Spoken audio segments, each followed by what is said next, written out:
Today our topic of discussion is oxidative cleavage of carbon-carbon double bond.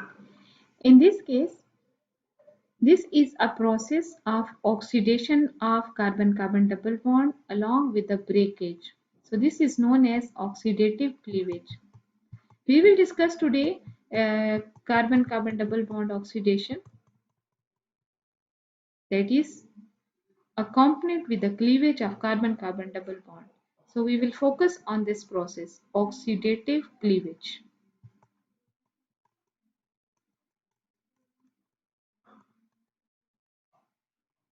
Oxidative cleavage, it is defined as the oxidation process along with the breakage of this carbon-carbon double bond. There are various types of oxidizing conditions which can be used to oxidize this carbon-carbon double bond along with its breakage. Ozone के साथ treat करें या potassium permanganate in acidic medium, इससे यहाँ पे oxidative cleavage होती है, यानी ऑक्सीडेशन होती है इस बॉन्ड की और उसके साथ साथ ये बॉन्ड टूट जाता है और इससे हमारे पास दो किस्म के प्रोडक्ट्स आते हैं, एल्डिहाइड या कीटोन, और सम केसेस में कार्बोक्सिलिक एसिड भी हमें मिलता है। इस प्रोसेस को हम ऑक्सीडेटिव क्लीवेज कहते हैं। अगर ये प्रोसेस हम ऑक्सीडाइजिंग एजेंट ओजोन से करें और बाद में इसको रिड्यूस करें तो इस प्रोसेस को हम ओजोनोलिसिस रिडक्शन या सिर्फ ओजोनोलिसिस भी कह सकते हैं। ओजोनोलिसिस का प्रोसेस या cleavage of carbon carbon double bond, oxidative cleavage of carbon carbon double bond बहुत इंपॉर्टेंट है। इससे हम कार्बन कार्बन बॉन्ड की पोजीशन को लोकेट कर सकते हैं। फॉर एग्जाम्पल, इस कंपाउंड में या कार्बन कार्बन डबल बॉन्ड की पोजीशन ये है तो हमारे पास इस तरह के प्रोडक्ट्स आते हैं, जबकि अगर पोजीशन टर्मिनल है तो हमारे पास इस तरह के प्रोडक्ट्स आते हैं, और अगर इस साइड पे टर्मिनल है तो ये प्रोडक्ट्स आते हैं। इस तरह हम कार्बन कार्बन डबल बॉन्ड को लोकेट कर सकते हैं कि वो कहाँ पे प्रेजेंट है।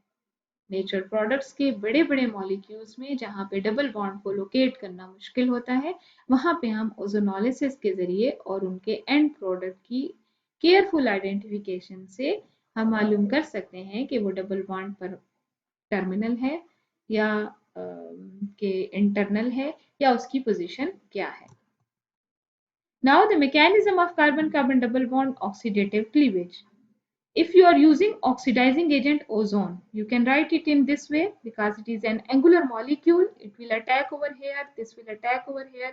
A transition state is possible, that is molozonine, which rearrange to give you carbonyl oxide and carbonyl compound.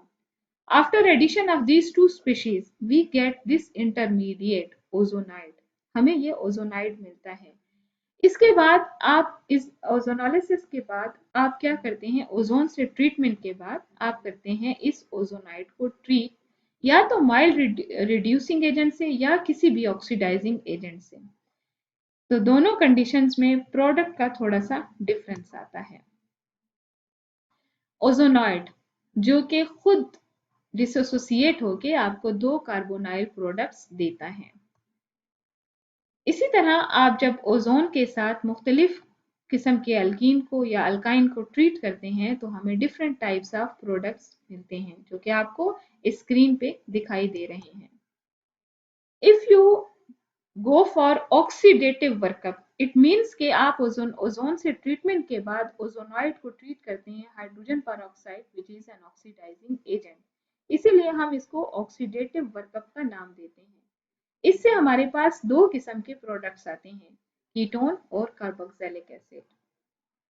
और अगर आप इस ओजोनाइड के बनने के बाद इसको ट्रीट करते हैं विद माइल्ड रिड्यूसिंग एजेंट, जैसे कि जिंक अमलगम के केस में पिछले केस में हमने जिंक अमलगम यूज किया है, तो हमारे पास जो प्रोडक्ट्स आते हैं वो दो कार्बोनाइल प्रोडक्ट्स हैं। ऑक्सीडेटिव क्लीवेज का सबसे बड़ा फायदा ये है कि ये कार्बन कार्बन बॉन्ड को डबल बॉन्ड हो या ट्रिपल बॉन्ड हो यानी मल्टीपल बॉन्ड की लोकेशन में हमें बहुत हेल्पफुल होता है, चाहे बड़े बड़े नेचुरल प्रोडक्ट्स में ही क्यों ना हो। रबर की ओजोनोलिसिस जो है वो आउटडोर जो है वो पॉसिबल होती है नेचुरल रबर की, और जिससे उसकी प्रॉपर्टीज में फर्क आ जाता है। इसके अलावा एजिलिक एसिड और पेलार्गोनिक एसिड, ये दोनों एसिड्स हम ओजोनोलिसिस के प्रोसेस के जरिए इंडस्ट्रियल स्केल पे प्रिपेयर करते हैं। एजिलेक एसिड जो है ये अक्सर कॉस्मेटिक्स में यूज होता है, उन कॉस्मेटिक्स में जिनमें हम एक्ने को ट्रीट करते हैं, क्योंकि ये एक्ने काजिंग बैक्टीरिया को किल करता है। पेलागोनिक एसिड ऐसा एसिड है जो कि एज अ हर्बिसाइड यूज होता है। ये प्रिवेंट करता है वीड्स की ग्रोथ को। कहाँ? एप्पल और पियर ट्रीज की रूट्स में या उसके पास ही, जहाँ पे इन वीड्स को, जो कि खुदरो झाड़ियाँ होती हैं, उनकी ग्रोथ को रोक देता है ताकि ये अच्छे से फलें फूलें, एप्पल और पियर ट्रीज। ओजोनालिसिस ऑफ इलास्टोमर का एक नुकसान ये भी है कि अगर इन इलास्टोमर से हमारे फ्यूल पाइप्स बने हों तो इस ओजोनालिसिस के नतीजे में इन फ्यूल पाइप्स में क्रैक्स आ जाते हैं, और जिससे फ्यूल के लीक होने का खतरा होता है और जो कि बाद में एक्सप्लोजन का बायस बन सकता है।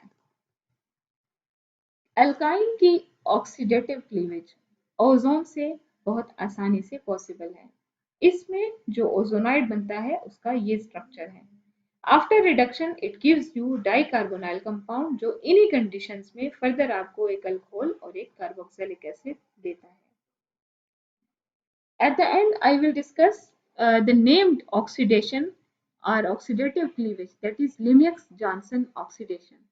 ये स्पेशल टाइप ऑफ ऑक्सीडेशन है जो कि यूज की जाती है फॉर हाइड्रोक्सिलेशन, यानी इसमें हाइड्रोक्सिलेशन भी होती है और फर्दर उससे अल्डिहाइड बनता है।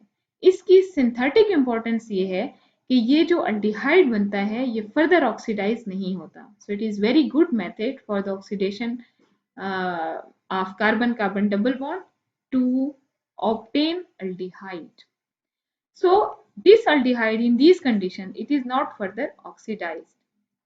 कार्बन कार्बन डबल बॉन्ड को जब हम ऑस्मियम टेट्रोक्साइड से ट्रीट करते हैं in the presence of this sodium iodate, this conversion take place, this one, and it gives you diol.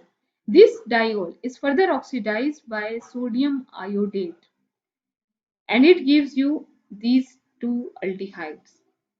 This process of action of sodium iodate on diol can be further explained like this. This is sodium iodate, and how the attack of OH take place. It is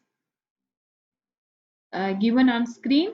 Then you can see that how this OH will attack over here and this will come here, and you will get this type of addition product, and further rearrangement take place. As you can see that here double bond take place.